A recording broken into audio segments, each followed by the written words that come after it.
How are you? This is Brad Raney. I'm happy that you stopped by. I want to share some information with you that will definitely change the way you think about your career choices and the path that you want to take in the future. I'm a writer, author. I've got one book out. I've got another one on the way. I've got a brand new DVD out that we'll talk about toward the end of this.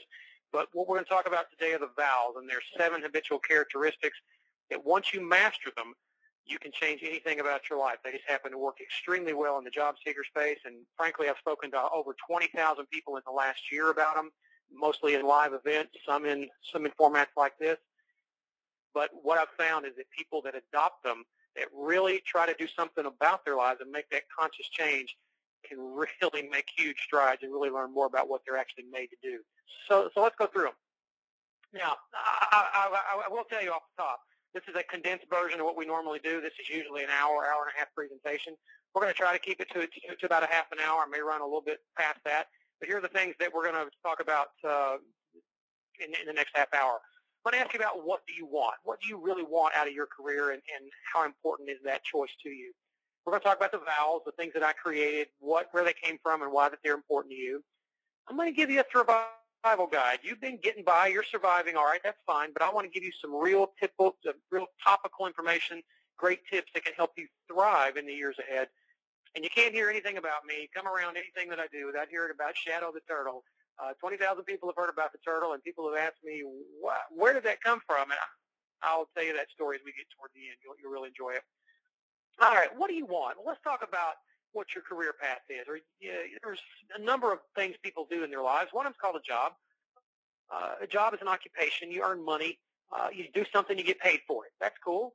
Well, what about a career? Well, we've always heard about careers being the next thing, and careers are really just a long version of a job that goes for, maybe you're getting more money, you're getting more recognition, maybe you're challenging you a little more at work.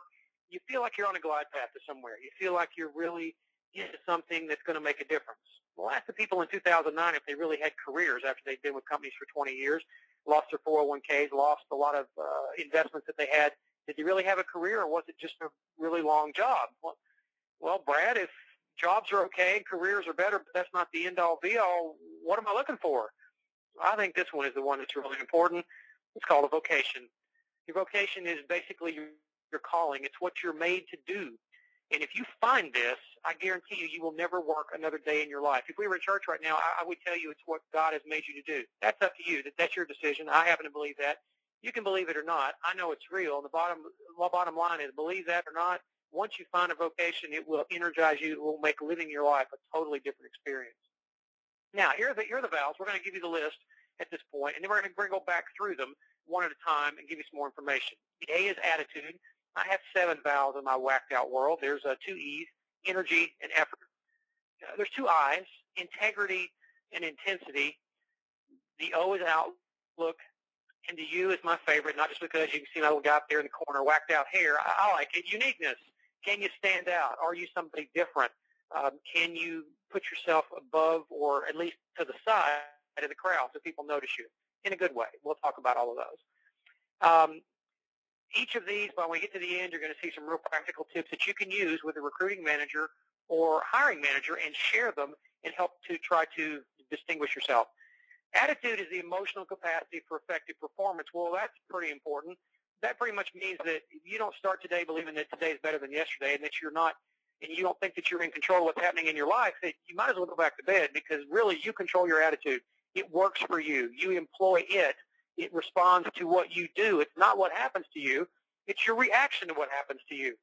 There's a number of stories that I can tell about this. The one I love to tell is probably too long for this format. Just make sure you understand that this is a decision. If somebody cuts you off in traffic, you decide to be mad.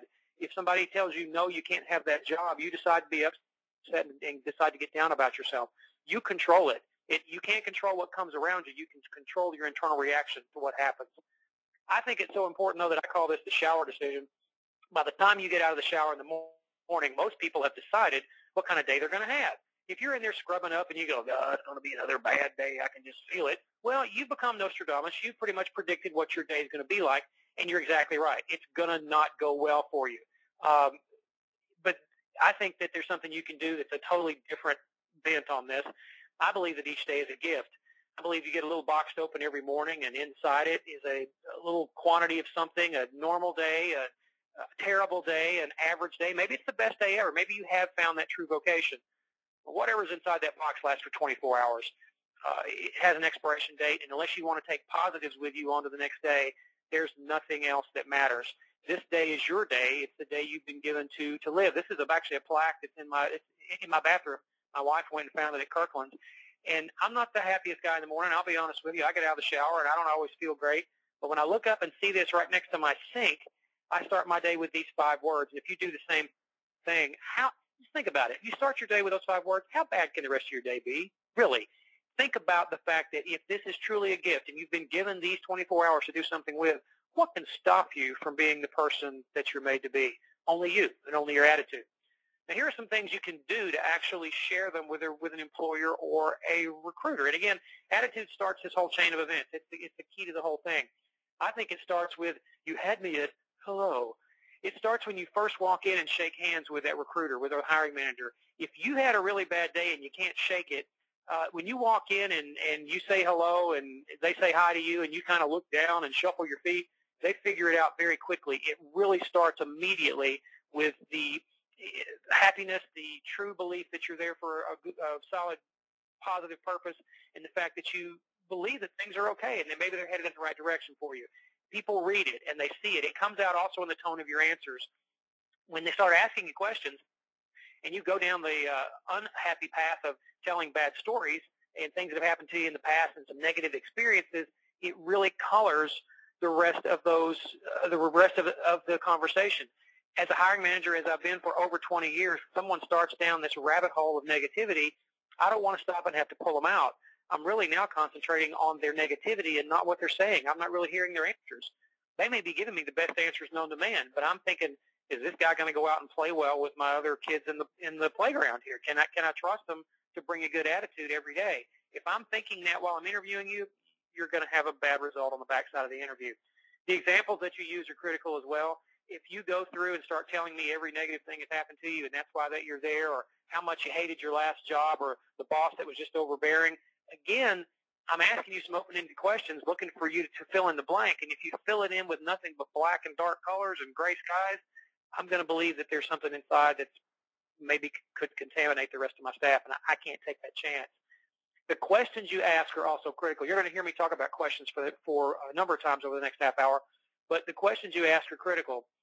If I want you to ask questions, and there's a thing we're going to talk about at the end that's called the question, but if the questions you start to ask are things like, how long do I have to work here before I get some time off? Well, that may be something you want to know, but I wouldn't ask it on the first interviews, definitely not in the first conversation. If you want to know why the job is open, don't come out with something like, did you have to fire that last guy? Was he that bad? Is that why the job's open? You can say, hey, tell me about how this happened. Did the guy get promoted? Is that something I can look forward to in the future if I do well? Phrase the question so it shows you're coming from a side of you that's positive, because I'm going to hear it the other way if it's not.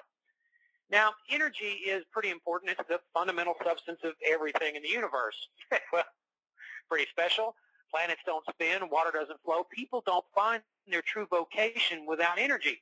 Problem is, it's become its own commodity. We are so taxed and don't have it that people do anything to get it nowadays. One of the pictures up on the left is when you go to, there's a place in the Mojave Desert apparently where you can sit and take in not some, but all of the Earth's power.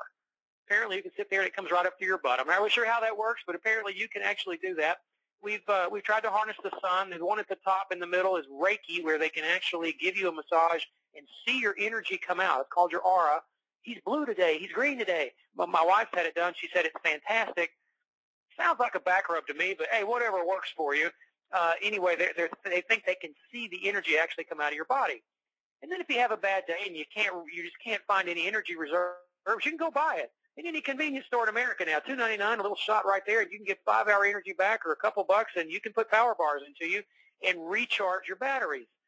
That's important. I think it's interesting that we've developed a whole industry for this. But the other thing that'll be interesting is Google the phrase energy coach. What you're going to find is 300 or 400 responses from people that tell you that they are the energy coach, the original energy coach, and a bunch of other variations. And basically, these people believe they can teach you how to have more energy. Some of them do it in the corporate space, and some of them spend a lot of time in the personal space. But bottom line is, I think this is an extremely personal decision. It's your own secret formula. I can't tell you how to have more energy. I was reading an article the other day in one of our local newspapers that was talking about drive a different way to work and wear bright colors and eat better food, and you have more energy. That's fine. Those are all just one person's ideas of how to get it. You have to develop your own. A quick one I use, I'll pull back the curtain a little bit and tell you mine. When I'm dragging and I've had a bad day, and believe me, everybody has bad days at work, I have a little trick where I go out to my car and put back the sunroof if it's a nice day and find the loudest 80s hair band I can possibly find and throw it into the CD player. You know, Motley Crue, Dawkins, Poison, Cinderella, something that really got me through the 80s.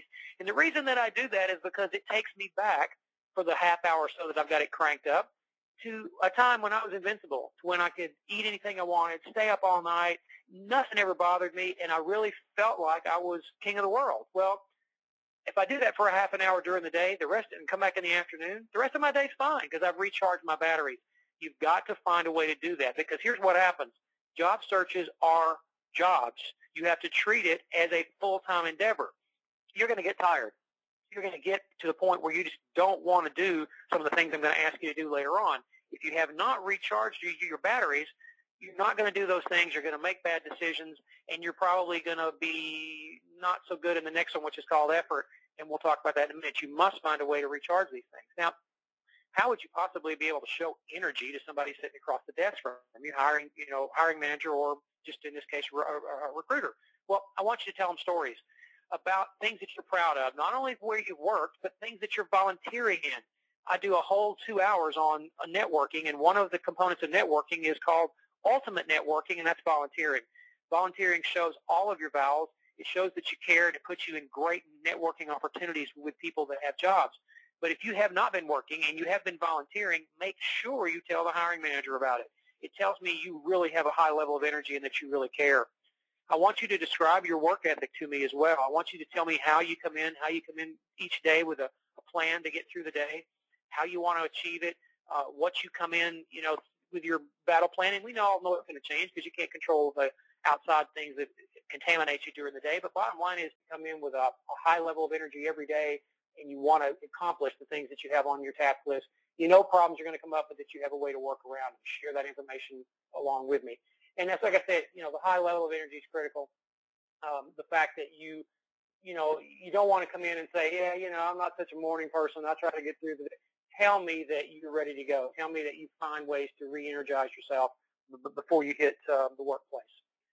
All right, so something about energy, and the next portion that goes with it is called effort. Now, I've had people say, aren't those the same? Actually, they're pretty different. Effort is the proverbial moving of the rock. It's basically the decision to use the energy on your back. It's great to have energy. You've got these two huge batteries on your back that you've charged up. Effort is the next portion of this chain, and it's very much related to energy. Energy are the battery packs on your back that you have to recharge to get through your day.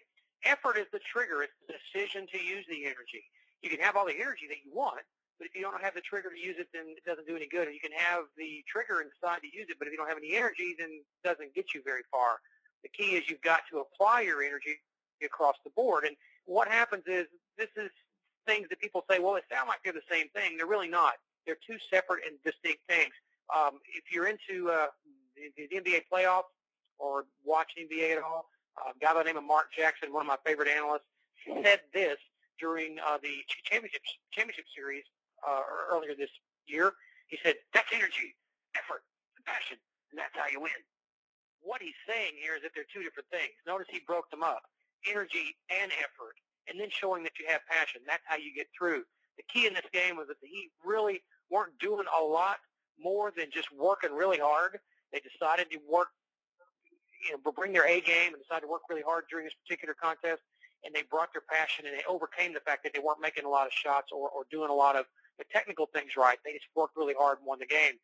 The key is to focus on what you can control. They couldn't necessarily control how many shots they dropped in the hoop, but they could control what the defensive energy that they gave on that end of the floor and the scrapping for loose balls and the doing the things they needed to do to make sure that they won in this particular game. It was a critical game for them.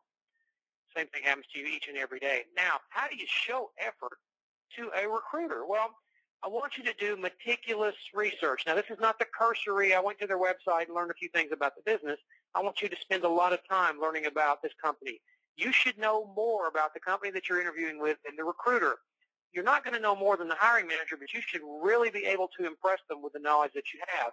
And you're going to have to, and it's so easy to get this information now. If you've got an iPad, you've got a laptop, you go to if you don't, you can go to a library and use a computer there. The information is in the air. It's everywhere. Please go do a lot of deep-level research about these companies. Look at their blogs. Read their stock reports if they're a public company. Go to their industry site. See how they talk about each other. You need to understand exactly the lingo that's being used so you can sound like you're part of the group, as well as you're going to work this into your talking points. Now, you can't just walk into an interview and say, hey, I was on the website and I found 35 things I think are interesting. Then I was on your blog. You have to work them into the conversation, and I hope that you will, and use them at the right time when you can say, you know, I just found out that you're opening 9 new branches in Canada. I'd love to live in Canada. Tell me how that could be part of my growth plan here.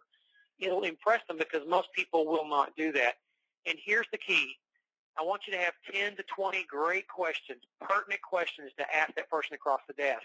If you don't walk in with 10 to 20 great questions, as easy as this information is to get right now, as a hiring manager, I look at you and say one word, lazy, because it's so easy to get. If you don't have any, if we've sat there for 45 minutes having a conversation, and I ask you what I call the question at the end, it sounds like the ultimate get up and leave line. You're tired, I'm tired, and I say something along the lines of, do you have any questions for me? And you say, nope, think we covered it.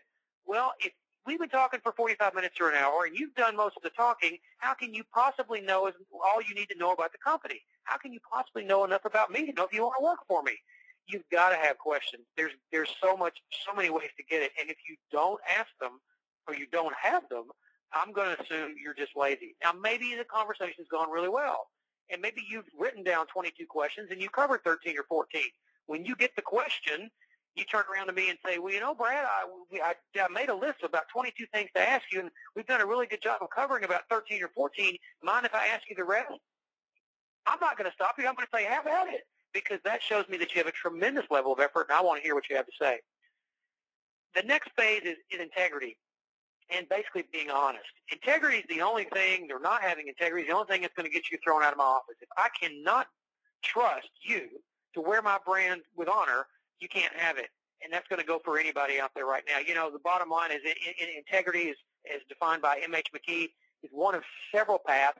It distinguishes itself because it is the right path, and it's the one upon which you will never get lost. If you have something in your background that you're not proud of, and you really think it's going to come up later and begin to look at you, I'm going to begin to look at you in kind of a negative light, you got to tell me now. You got to bring it up, put it on the table immediately, and say, you know what? You're not going to see this on the resume, Brad, but 2 or 3 years ago I had this issue. I learned from it. I've moved on, and I'm ready to do better.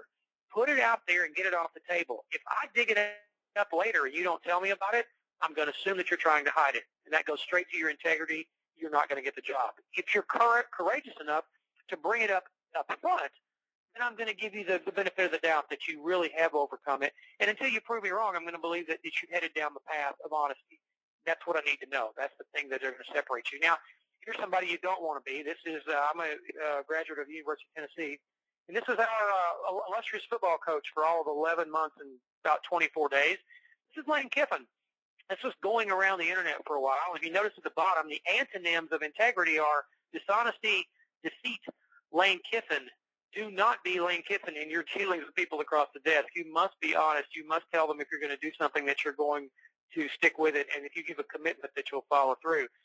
This guy did not, and karma is, well, it's a problem if you don't do it. How do you show integrity? Well, it's called the decision tree as far as I'm concerned. You walk me through how you make your decisions.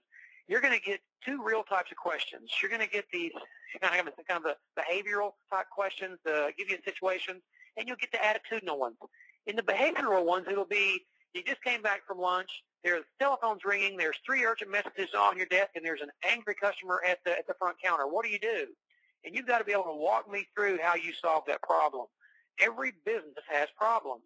The question is, how do you get from point A to point B and solve them and keep in mind the company goals as well as taking care of those clients that are out there solving the problem inside with your team or whatever the issue is. You got to walk me through how you get through that decision process.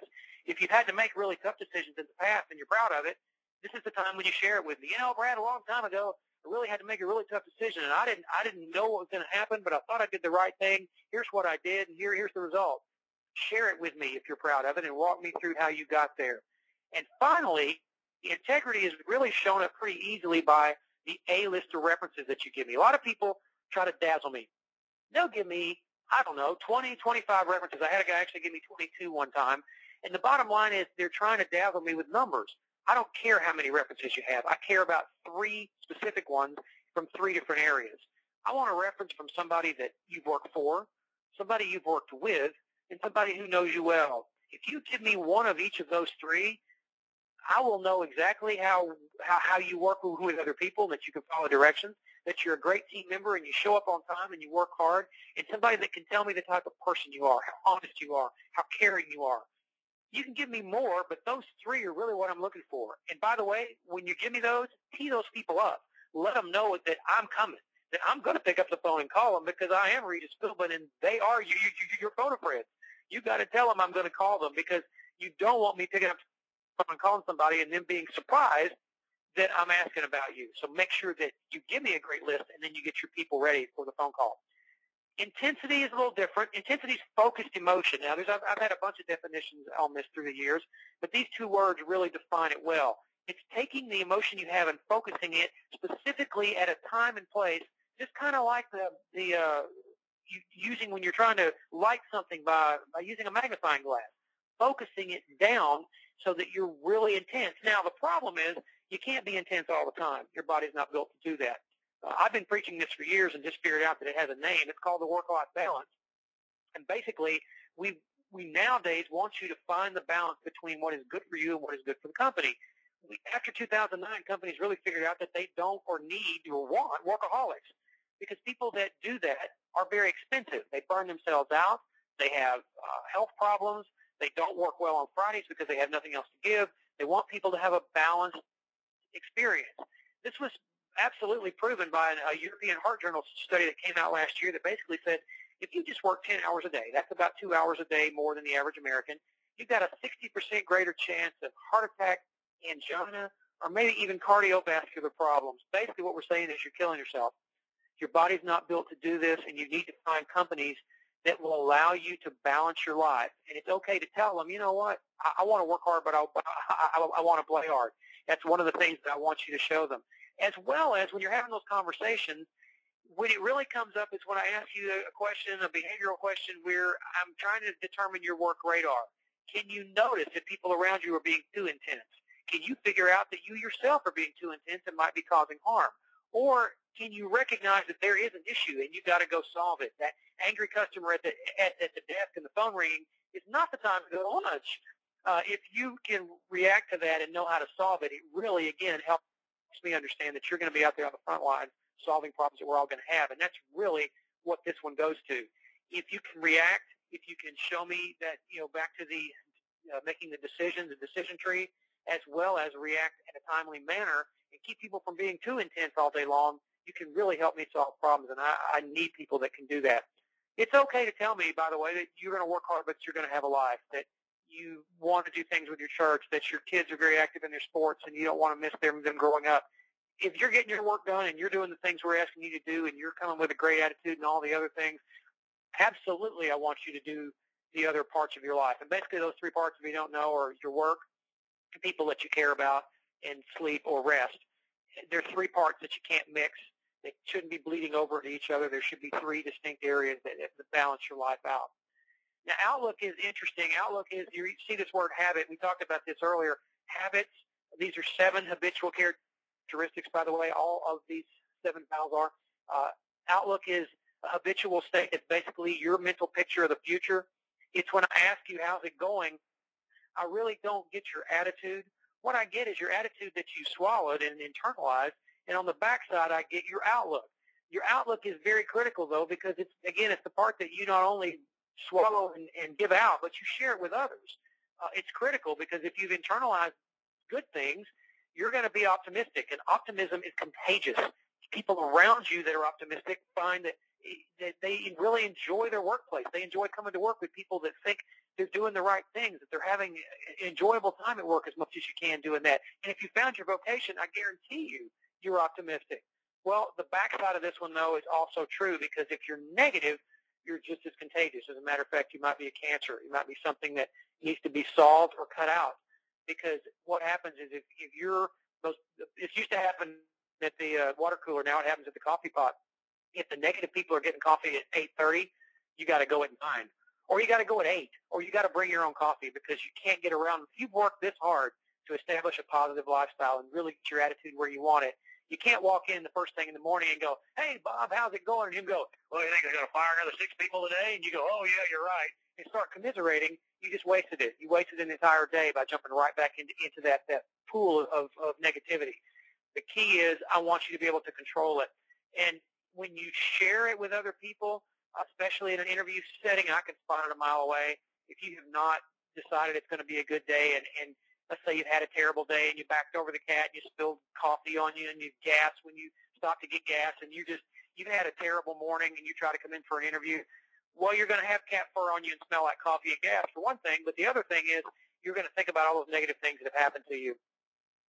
You've got to try to overcome that. And if you can't, by the way, it's okay to reschedule the interview. I want to get the true picture of you. If you just had that horrible day, try to fix it. If you can't, reschedule. Just reboot the day and come back when I get the full picture, because you got to internalize the positivity first. You cannot fake it.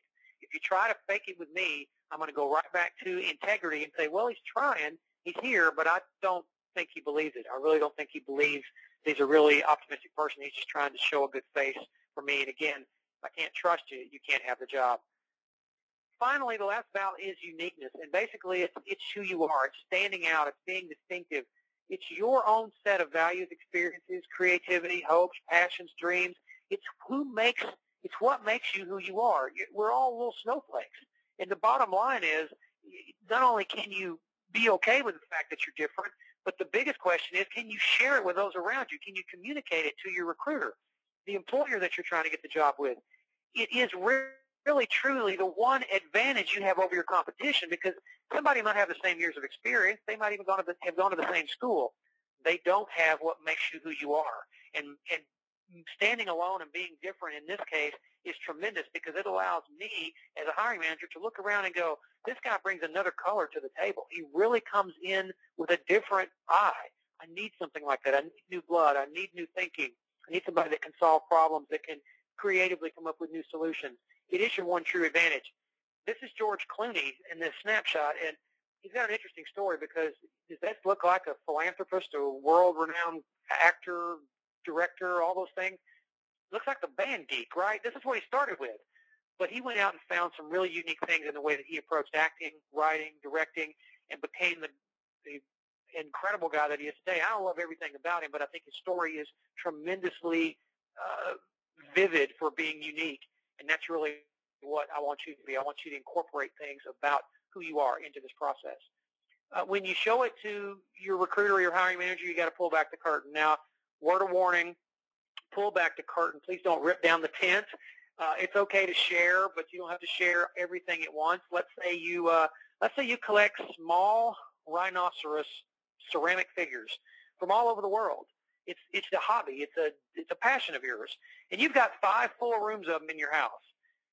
That might be pretty interesting. I'm not sure I would share it on the very first conversation, because as somebody across the desk, I'm really not going to know what to do with that particular information. Share cool things about you. Share your passions. Share things that make you who you are. You don't have to bring in every little detail of your past and things that you love and do. The biggest thing I want you to share with me is if you've creatively solved a problem. Let's say you've invented a new process, or you've found a way to motivate salespeople that's a little different, or you found a way to actually motivate yourself to get you through a hard time. Share with me a creative problem-solving opportunity.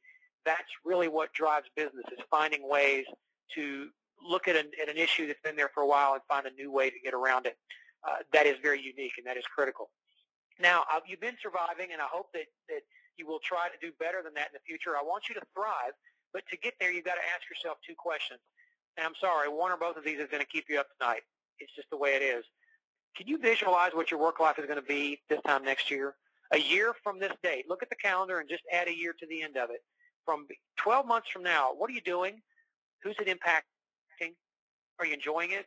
Is it where you want to be? Is it a true vocation for what you want to do? And then the other one that goes with this is, what's your plan to get there from where you are to there? This is a vocational GPS, and you've got to be able to know where you are now, recognize where you are on one end of that line, and visualize and see where you want to go. When you plug those coordinates in, what you get is that fidelity green line between where you are and where you want to go. And you can literally take control of it using the valve.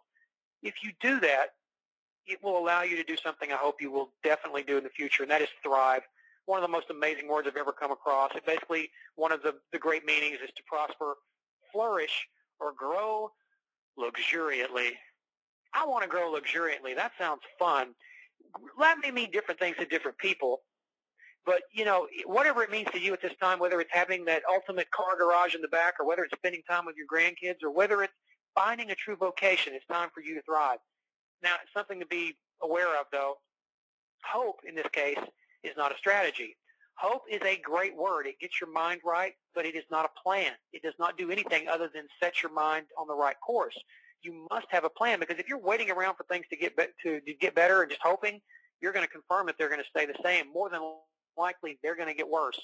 The key is you've got to take control of it. And here's a way to keep in mind this great word, thrive. Here's a little acronym for you. The T is be thankful for what you've learned. Don't throw away what you've gone through. If you've gone through tough times in the last few months or a year, internalize it, learn from it, feed on it. If you chuck it, you've just wasted the time. I want you to be thankful for what you've learned. The H we talked about, hope is not a strategy. The R, revamp your plan of attack. If you're not happy with what's going on in your life right now, if you're not finding a true vocation, have the courage to change it. Do something about it. Be ready to move in a different direction. The I is ignite your passion. Believe me, recruiters and hiring managers buy this first. If I have somebody in front of me that's got 5 years of experience and they're okay, and I have somebody that's got 2 years of experience but they're on fire, guess which stock I'm buying? I'm buying the one that's going up, and that passion tells me that. V is visualize the year ahead, as we talked about. You've got to be able to look out in front of you. You've got to be able to put that flashlight in front of you, or turn your headlights on your car and see 12 months in advance. And if you don't do anything else after this half an hour we spent together, expect to succeed. If you expect to fail, you'll be 100% right 100% of the time. Congratulations. Again, you've become your own Nostradamus. But if you expect to succeed, you'll be 70%, 80%, 90% right, because you've surrounded yourself with positive people. You've made tremendous decisions, and you've learned how to network and use your vowels in the right way, and you're going to be looking at the opportunity to have your true vocation. What we're talking about here is change, and these are habits, as we've said. Changing is difficult, though. This is the best change quote I've ever come across. It's from Purpose-Driven Life by Rick Warren. Basically, the goal here is to understand that growth is not fun. It's going to hurt. It is scary. You're going to have to give up things to get. There's no change without fear or loss. If you want to walk across the pond, the lake, to the new place you want to go, you've got to leave some things behind. That loss has pain associated with it. And you got to remember that your character is the sum total of your habits. There's the habit word again. Rick Warren uses it in this particular case. You have to decide to change. You have to input it into your life. This is from Golda Meir. Trust yourself. Create the kind of self that you will be happy to live with all your life. Make the most of yourself by fanning the tiny inner sparks of possibility into the flames of achievement. We all have a pilot light. It's on. It sits in our belly. Can you turn it up? Can you make it roar? If yours is up right now and going on full blast, you're probably either close to finding your vocation or you're in it. If you're not, or if it's not, you're not there yet. But when you find it, it'll go off on its own. It'll start like a firework and just go up. The key is you have to be able to control that. Now, here's the piece that we always do at the end, and I've done this, like I said, all over the country now, and the response is always positive. I hope you enjoy it. My son, a few years ago, put turtles on his Christmas list. We told him no, he couldn't have turtles. They wasn't feeding the dogs and cats we had at that point. No, you're not getting another animal in the house. I put my foot down, right? Well, that was, I thought was smart. Unfortunately, this exact same list ended up in a bowl that was being passed around. Most of the kids in our family in Atlanta one year, they all chose one name to buy for Christmas. My niece in Atlanta got my son's name, and she decided that it would be tremendous, since he lives in Florida, for him to have turtles. So she went to a place called turtleshack.com and bought these red-eared slider turtles, which were delivered to our house in the middle of December. We opened the box, and there were not one of them. There weren't two. There were three. There was a special going on at turtleshack.com, which is down in Deerfield Beach, Florida. There were three of these little critters in there, and it was a buy two, get one free special. Fantastic. We now have three new members of our family we didn't want. By the way, the habitat for these guys is about $350 because they have to have water that's a certain temperature. They have to have a sunning lamp that they're on. They have to be fed twice a day. The water has to be changed a couple times a week. They're children. Basically, I had three new kids come in the house, and I was really thrilled. Well, we thought they were all the same. They came from the same hatchery. They're all about the same size. They seem to be about the same type of thing. They lived in the same habitat, ate the same food. All three seem to be the same. By the way, he named them Jake, Rogue, and Shadow. Sorry, I don't know why. Those are just three names that he picked out. And Jake and Rogue were doing really well. But we noticed that Shadow wasn't the same as the other ones because the other two had almost doubled in size within a month, and Shadow was not growing at all. So we went to the FAQ page of turtleshack.com and typed in, hey, what's wrong with this? Must be the free turtle you sent us. This must be the run. What's wrong with this guy? And they said, it's okay. It's fine. Nature will take its course. He'll figure it out. They all develop at different rates. Well, that didn't actually happen because about 2 months later, my son came in and found Shadow on the bottom of the habitat dead. He never got any bigger. He never grew. He never changed. When my two children lost a pet, you would think they'd run to their mother, or maybe they'd go find a friend and tell them how sorry they were. They Googled it. They Googled, why do red-eared slider turtles die? They got some pretty interesting responses. One of them came from a hatchery on the West Coast that basically said, if turtles decide they don't want to leave the beach, they want to leave their mom, they don't want to be in that box, they don't want to, have to fend for food with other turtles, they have what's called a failure to thrive. Failure to thrive. They give up. I don't want your career path. I don't want, especially your vocation, to end up in your shell. I don't want you to sit there and hope things are going to get better and not stick your head out and not try and not do things on a different path. If you think you're going to sit around and wait for things to get better, you're going to be Shadow, and I don't want that to happen to you in the next 12 months. You've got to venture outside your shell. You've got to take some risks, and more than anything else, you've got to have the courage to make some change in your life. I'd love to help you with that. I do have a great book that's out. It's been sold on 3 continents now. Just released a DVD. That's also on my website. It's on the products page. If you go to bradraney.com, there's a combo where you can actually get them both if you so desire. That's my email address on the screen. I'd love to have a conversation with you. And if you do nothing else, I want you to try to remember something. Action without, information without action is just entertainment. If what I've given you today is just entertaining for you, I'm happy to do that. I'm happy you spent some time and that you're smiling. But if you put this stuff into action, it'll change your life. If you're waiting on it to change on its own, you're going to be the turtle stuck in its shell.